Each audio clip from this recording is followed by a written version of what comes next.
Hey everyone, in this video I'm going to talk about the Nikon D200 and see if it's still good in 2020.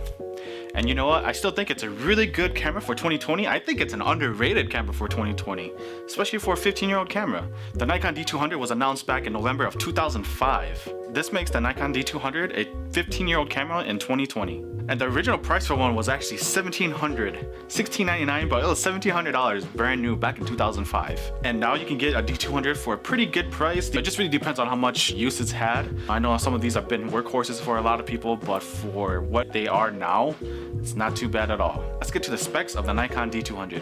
It has a 10.2 megapixel CCD sensor. It is a crop sensor camera. It does have 11 AF points, and you can bring it down to 7 autofocus points too. And I can show you here. And this is how you bring it down from 11 to 7 autofocus points.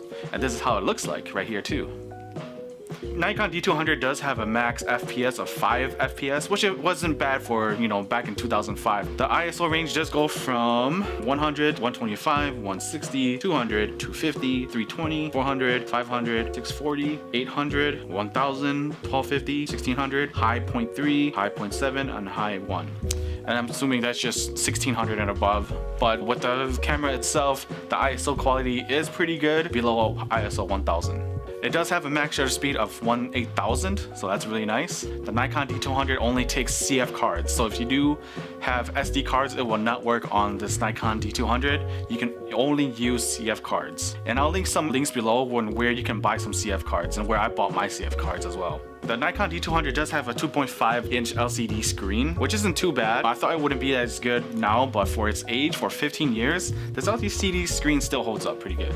So one of the good things about this Nikon D200 is that it does have an AFD motor, so you can use AFD lenses such as this lens and this lens right here. Another cool thing about the Nikon D200 is the control panel. It has a control panel on top, so that way you can just look at your settings much faster. You can look at the aperture, how many pictures you can take, your shutter speed, and more settings. And another good thing about this Nikon D200s are that if you can find one for cheap, pick one up. And then, like I said, it just really depends on the condition. Mine probably has, I think, when I was looking at about 55,000 shutters on it. It is showing some wear on the top near where you can change the aperture, but other than that, it's still a nice camera if you can find one that's still in good condition.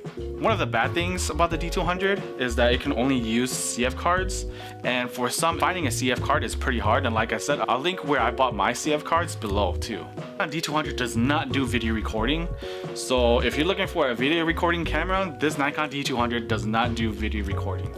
And another, not really a bad thing, but and like I said, it's not really a bad thing for me. It just really depends on the lighting situation, is the low light. Above ISO 1000, it is pretty grainy. So just be wary that if you're shooting above ISO 1000, you're gonna get that grain in the shadows, and it just really depends on how much light you're working with too. And the Nikon D200 is 15 years old, so just make sure that it's gonna have 15 years of wear on it. So does the Nikon D200 still hold up in 2020? I still think it does, especially for a 15-year-old camera. It still packs a good punch, especially if you put a good lens on it. Throw a good lens on this Nikon D200 and it still produces really good quality images. As I said before, I think it might be an underrated camera. So for 2020 and so on, it's still really good, especially if you can find one that hasn't been really used as a workhorse and doesn't have too much damage on it. I do have some links below about where to get the CF cards and where you can actually get a Nikon D200. So if you click on the links below, it'll bring you straight to a Nikon D200 body and where you can get an actual CF card. If you have one or you have had one, comment below and let me know what you thought about it. I'm pretty curious about what your experiences are with the Nikon D200. Thanks for watching my review on the Nikon D200. If you like this video, please subscribe. And thanks for watching. See ya.